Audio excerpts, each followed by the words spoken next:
எல்லா சுதந்திரத்தோடு வாழ்ந்து கொண்டிருந்த ஒரு சிறு பிள்ளை இப்பொழுது சுதந்திரத்தை இழந்து விடுதலையை இழந்து போகிறான்.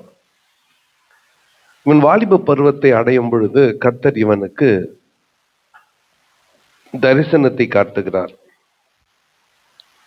30ஆம் வருஷம் 4ஆம் மாசம் 5ஆம் தேதியில, அதாவது இவன் பாபிலோனுக்கு அடிமையாய் கொண்டு போகப்பட்டு 25 ஆண்டுகள் கழித்து இஸ்ரவேல் ஜனங்கள் கலக வீட்டார். இந்த வார்த்தையை அதிகமா இந்த புத்தகத்துல படிச்சோம். கலக வீட்டார், சீ என்று அருவருக்கப்படத்தக்கதை செய்தவர்கள்.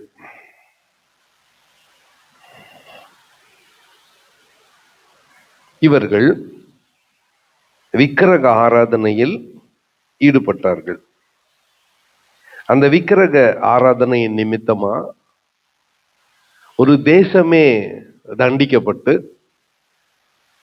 அடிமைகளாக விற்கப்பட்டு பாபிலோனுக்கு கொண்டு போகப்பட்டார்கள். மக்கள் தான் அப்படி செய்தாருங்கன்னு சொன்னா இல்ல, லேவியர்களும் ஆசாரியர்களும் கூட விக்கிரக ஆராதனையில் ஈடுபட்டார்கள்.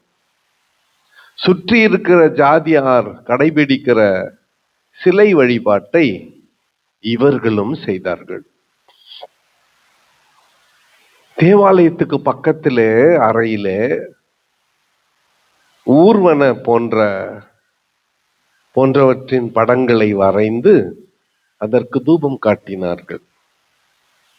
ஜாதி லிங்கத்தை வைத்து வழிபட்டார்கள்.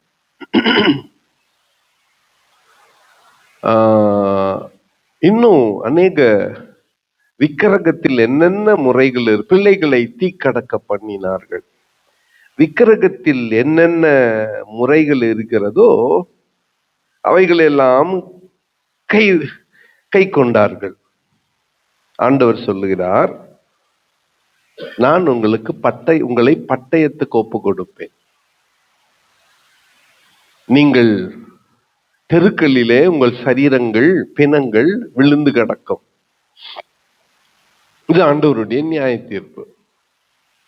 மற்ற தெய்வங்களோடு இவரையும் நம்ம மெய் தெய்வனையும் வைத்தபடியால் ஆண்டவர் அவருடைய பிரசன்னத்திலிருந்து, கிருபாசனத்திலிருந்து வாசலுக்கு போய், வாசலிலிருந்து கிழக்கிலே இருக்கிற ஒரு மலையின் மீது போய் மறைந்து விட்டார். என் முகத்தை அவர்களை விட்டு திருப்புவேன், அதனால் என் அந்தரங்க ஸ்தலத்தை பரிசுத்த குலைச்சலாக்குவார்கள். பரிகாரர் அதற்குள் பிரவேசித்து அதை பரிசுத்த குலைச்சலாக்குவார்கள். 7ஆம் அதிகாரம் 22ஆம் வசனம். ரொம்ப ஒரு தீம். 7:22 ரொம்ப முக்கியமான ஒரு வசனம். மகா பரிசுத்த ஸ்தலத்தையே, இந்த அக்கிரமத்தை வேற எங்கன்னா போய் இது பண்ணியிருந்தா கூட பரவாயில்ல. எங்கோ கண்ணு மண்ணுக்கு தெரியாத ஏதோ ஒரு மலை மேல போயிட்டு எங்கேயோ போய் கெடா வெட்டி டூருக்கு போறேன்னு சொல்லிட்டு போய் மாதாவை பார்த்துட்டு வந்துட்டா கூட பரவாயில்ல.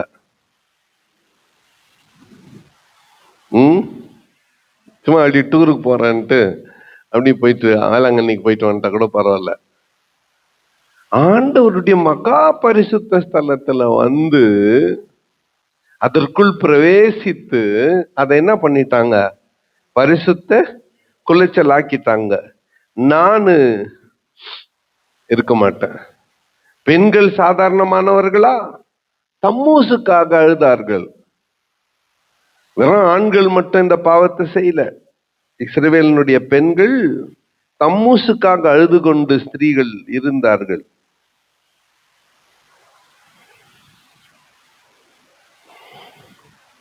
என் பரிசுத்த ஸ்தலத்தை பரிசுத்த குலைச்சல் ஆக்கி போட்டார்கள். ஆகவே 11ஆம் அதிகாரம் 23ஆம் வசனத்தை வாசிக்கலாம்.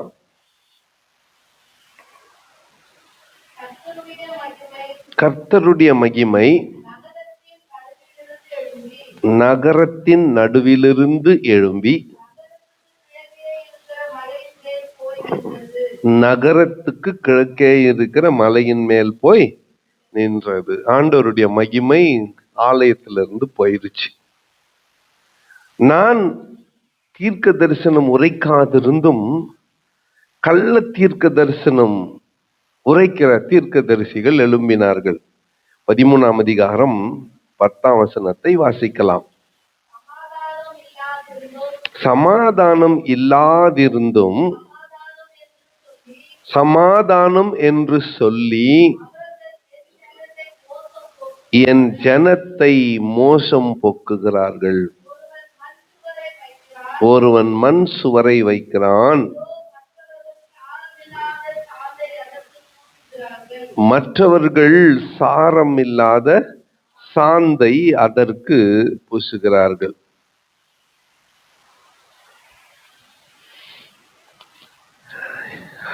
ஆண்டவருடைய சமூகம் பிரசன்னம் வெளியே போய்விட்டது. ஆண்டவர் கேட்கிறாரு, அதாவது திறப்பிலே நிற்கவும் சுவற்றை அடைக்கவும் ஒரு மனிதனை தேடினேன், ஒருவனையும் காணேன்.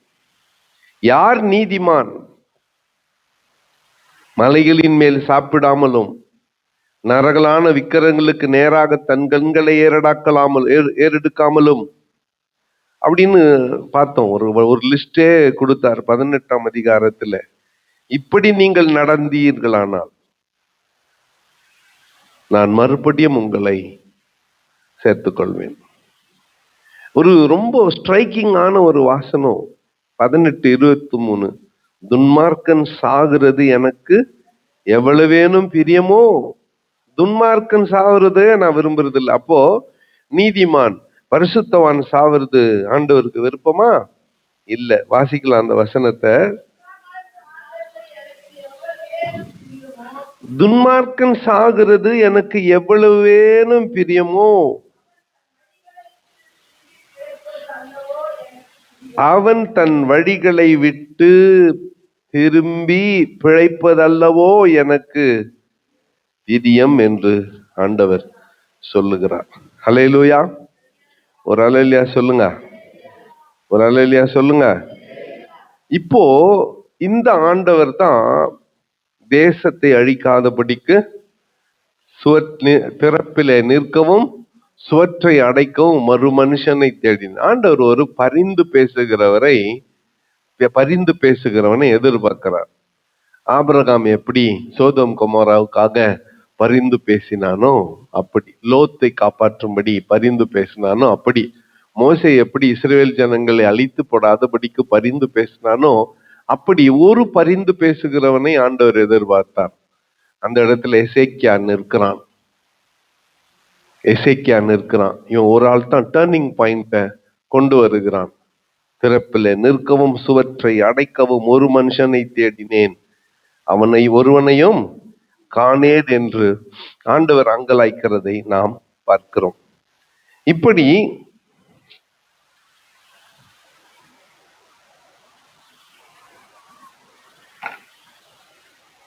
இருபத்தி 3:48 வாசிக்கலாம். கவனிங்க, லேடிஸ் ஃபர்ஸ்ட். இவ்விதமாய் எல்லா ஸ்திரீகளும் புத்தி அடைந்து முறைகேடுகளை செய்யாதிருக்கும்படி முறைகேட்டை தேசத்தை விட்டு ஒழி பண்ணுவேன். ஹல்லேலூயா, ஹல்லேலூயா, சோத்திரம். எசேக்கியேல் எங்கே திறப்பிலே நின்றான் நீங்க கேட்கலாம். 24 வாசிக்கலாம். அப்படியே எசேக்கியேல் உங்களுக்கு எப்படி இருப்பான்? அடையாளமா இருப்பான். அவன் செய்தபடி நீங்களும் செய்வீர்கள். அவன் இப்படி வரும் பொழுது நான் கர்த்தராகிய ஆண்டவர் என்று அறிந்து கொள்வீர்கள் என்று என்று உரைத்தார் என்று. எசேக்கியேல் தான் உங்களுக்கு மாதிரியாய் நிற்கிறான். அவன் எப்படி விக்கிரகத்தை நமஸ்கரிக்காமல் சீ என்று அருவருக்கப்படத்தக்கதை வணங்காமல், அவைகளுக்கு முன்பதாக கையெடுக்காமல் தன்னை காத்து கொண்டானோ அப்படி அவன் உங்களுக்கு அடையாளமாயிருக்கிறான். நீங்களும் அப்படி காத்து கொள்வீர்களே ஆகில் நான் உங்கள் சிறையிருப்பை மாற்றி உங்கள் அக்கிரமத்திலிருந்து உங்களை விடுதலையாக்கி உங்களை ஆசீர்வதிக்கவே ஆசீர்வதித்து மறுபடியுமாக ஆகாரம் என்கின்ற ஆதரவு கோலை நான் முறித்தேனே, அதை மறுபடியுமாக உங்களுக்கு செப்பனிட்டு உங்களை மறுபடியுமாக நிலைநிறுத்துவேன். 28ஆம் அதிகாரம் முக்கியமான அதிகாரம். அங்க யாரை பத்தி பார்க்கிறோம்னா, யாரை பத்தி பார்க்கிறோம்? லூசிபரை பத்தி பார்க்கிறோம். புரியுதா? 28 12-18 வரை லூசிபரை குறித்து நாம் பார்க்கிறோம். அவன் எப்படி முன்னதாக இருந்தவன் மாற்றப்பட்டான் என்று சொல்லி கர்த்தரே இங்க இடைப்பட்டு 34ஆம் அதிகாரத்துக்கு வரும் பொழுது 24ஆம் வசனத்துல கர்த்தர் மனம் மாறி நான் உங்களுக்கு மெய்ப்பனாய் இருப்பேன் என்று சொல்லி மாறுகிறதை நாம் அங்கே பார்க்கிறோம். 23, 24 வாசிக்கலாம்.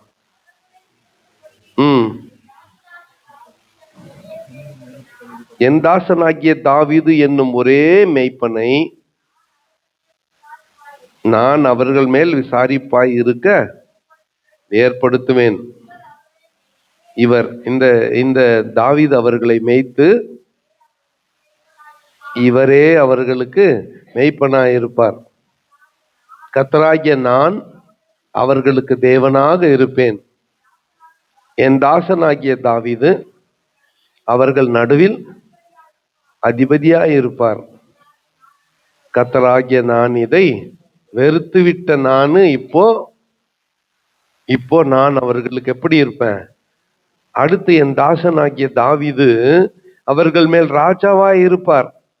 அவர்கள் எல்லாருக்கும் ஒரே மேய்ப்பர் இருப்பார். 37:24 எல்லாருக்கும் ஒரே மேய்ப்பர் இருப்பார். அப்பொழுது அவர்கள் என் நியாயங்களில் நடந்து என் கட்டளைகளை கை கொண்டு அவைகளின்படியே செய்வார்கள். அல்லேலூயா. இப்போ தாவீது வந்துட்ட பிறகு, அல்லது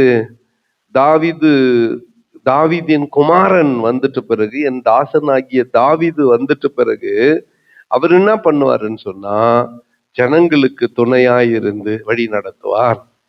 40ஆவது அதிகாரத்துக்கு வந்த பிறகு ஒரு புதிய பட்டணத்தை குறித்து, சியோனை குறித்து ஞாபகம் வச்சுக்கோங்க. யாரை குறித்து?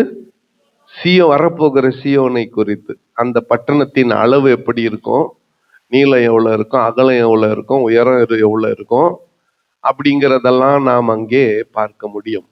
அதை தொடர்ந்து ஆசாரியர்களுக்கு எங்க இடம், பலிபீடத்துக்கு எங்க இடம், பரிசுத்த ஸ்தலத்துல பலி செலுத்தக்கூடிய பலிகளை வைக்கிறதுக்கு எங்க இடம், எல்லாத்துக்கும் 5 அதிகாரங்களிலே 6 அதிகாரங்களிலே பண்டிகை எப்படி ஆசரிக்கணும், ஓய்வு நாளை எப்படி ஆசரிக்கணும், எல்லாவற்றுக்கும் கர்த்தர் காணிக்கை எப்படி செலுத்தணும் 46 வரை சொல்லிட்டார். 47 மட்டும் ரிசர்வ் பண்ணி வச்சுட்டுக்கிறேன். இந்த ஞாயிற்றுக்கிழமை இல்லை, வர ஞாயிற்றுக்கிழமை. ஈஸ்டர் சண்டே நாளைக்கு இல்லை, வர ஞாயிற்றுக்கிழமை 47ஆம் அதிகாரத்திலிருந்து கர்த்தருடைய வார்த்தையை பகிர்ந்து கொள்ள போகிறேன்.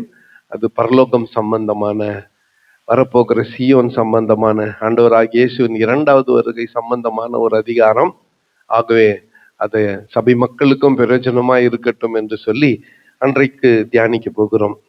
இப்படி ஒவ்வொன்றையும் மாற்றி அமைத்த கர்த்தர் கடைசியா நேற்றைய தினத்தில் தியானித்த வண்ணமாய் கடைசி வசனத்தை வாசிக்கலாம்.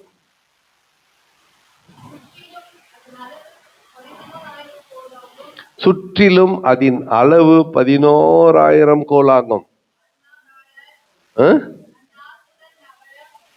11,000 கோலாயிருக்கும். அந்நாள் முதல் நகரம் யெகோவா ஷம்மா என்னும் பெயர் பெறும். அந்த நகரத்துல தேவன் கூடவே இருப்பார். ஹல்லேலூயா. ஆண்டவர் கூடவே இருப்பார். அதுல எந்த மாற்றமும் இல்லை. ஆண்டவர் கூடவே இருப்பார் என்பது மிகப்பெரிய வாக்குத்தத்தம். இப்போ ஏற்கனவே இதுக்கு இடையில வரப்போகிற புதிய ஆலயத்தை குறித்து சொல்றப்போ எந்த இடத்துல ஆண்டவருடைய பிரசன்னம் மறைஞ்சு போச்சோ அங்கிருந்து மறுபடியும் அது எங்க வருது? வாசலுக்கு வருது. வாசல்ல இருந்து எங்க வருது? மகா பரிசுத்த ஸ்தலத்துக்கு வருகிறது. மற்ற தெய்வத்தோடு இவரை ஒன் ஆஃப் த காட்ஸ், தேவர்களில் ஒருவர்னு நீ வச்சா அவர் இருக்க மாட்டாரு.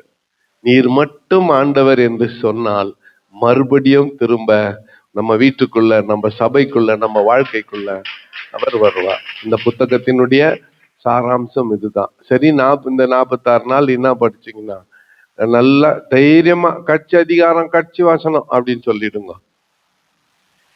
என்னது கட்சி அதிகாரம் கட்சி வாசனம்? என்னது அது அப்படின்னா, யெகோவா ஷம்மா கூடவே இருக்கிறார்.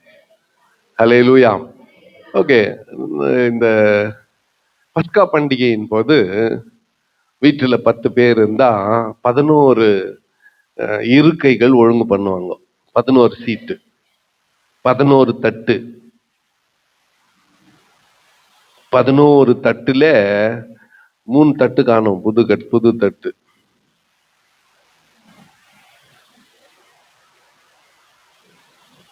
சோத்திராண்டவரே. ஓகே, திடீர்னு நம்ம கதை ஞாபகத்துக்கு வந்துச்சு பாரு.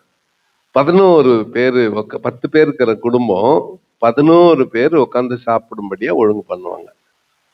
10 பேர் அவங்கவுங்க இருக்கையில உட்காந்துருவாங்க. அப்பா ஆசாரியனுக்கு ஆப்போசிட்ல ஒரு சேர் காலியா இருக்கும்.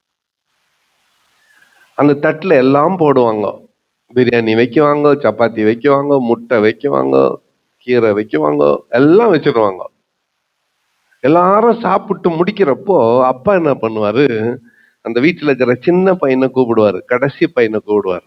வான்னு கூப்பிட்டு, நீ வெளியே போயிட்டு தெருக்களில எலியாக்குறாரான் பாருன்னு. எலியாவை பாருன்றப்போ இவன் போய் பார்த்துட்டு வந்து சொல்லுவான், நான் எலியா இல்ல. இப்படி சொல்லி அவர் நிறைவு செய்வார். நெக்ஸ்ட் இயர் இன் ஜெருசலேம் இன் பாஸ்ஓவர், அடுத்த ஆண்டு எருசலேம்ல பஸ்காவிலே சந்திக்கலாம் அப்படின்னு சொல்லி முடிப்பார்கள். இந்த காலை ஜபத்தை கூட நான் அப்படித்தான் சொல்லி நிறைவு செய்ய விரும்புகிறேன். யெகோவா ஷம்மா நம் அனைவரோடு கூட இருப்பாராக.